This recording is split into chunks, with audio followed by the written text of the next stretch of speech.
ఉంది అని అంటే దాని అర్థం ముఖ్యమంత్రి కార్యాలయం ఒట్టి పంపిస్తున్నట్టుంది, ఇట్లా వేయండి మీరు అని.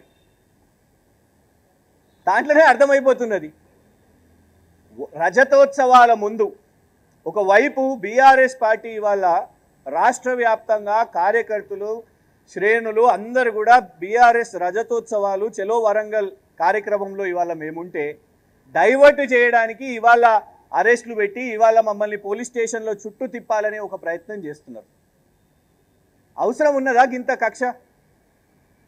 ఇవాళ మేము మా కార్యక్రమంలో మేము ఆ ప్రోగ్రామ్స్ చూసుకుంటుంటే నువ్వు మొత్తం ఇవాళ లీగల్ సెల్ని మా చుట్టూ మళ్ళీ మీడియా వాళ్ళు మీరందరూ కూడా పొద్దుటి నుంచి సాయంత్రం అక్కడ విచారణ నడుస్తుంటే మీ అందరి సపోర్ట్ కూడా ఉన్నది.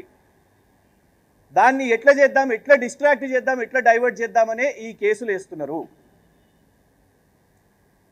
ఆల్రెడీ ఇప్పుడు రేపు ఏప్రిల్ 23 ఏప్రిల్ 23 అంటే రేపే 4వసారి విచారణకు రావాలని అన్నారు. మా లీగల్ సెల్ వాళ్ళతో మాట్లాడితే ఇక జాలీగా 3 సార్లు పోయినాం, చెప్పాల్సిన సమాధానాలు అన్నీ చెప్పేసినాం, రేపు పోయేది లేదు. మీకు కూడా చెప్తున్నాం, మీ ద్వారా పోలీసులకు కూడా చెప్తున్నాం, ఏం చేసుకుంటారో చేసుకోండి. ఇక కోఆపరేట్ అని చెప్పిర్రు, బిల్కుల్ కోఆపరేట్ చేసినాం. మొదటిసారి వచ్చినాం, రెండోసారి వచ్చినాం, మూడోసారి వచ్చినాం. సెక్షన్ 35లో మొదటిసారి అనుకుంటా 4 సార్లు నోటీసులు ఇవ్వడం.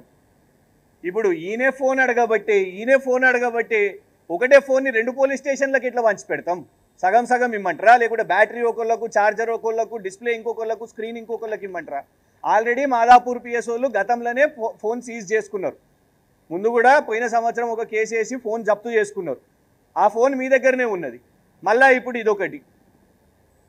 పోనీ ఈ కంప్లైంట్ చూస్తే కూడా ఇందులో కేసు ఏంటిది అని అంటే కూడా ఆ వేసిన ట్వీట్ కూడా నేను వేయలేదు, ఉట్టిగానే పేరు పెట్టేసి గాంధీ భవన్ నుంచి పంపించారు, అంతే కదా. ఈ యూనివర్సిటీ ఆఫ్ హైదరాబాద్ కేసులు ఎన్ఎస్యుఐ లీడరు, కాంగ్రెస్ పార్టీ యొక్క సోషల్ మీడియా ఇన్ఛార్జ్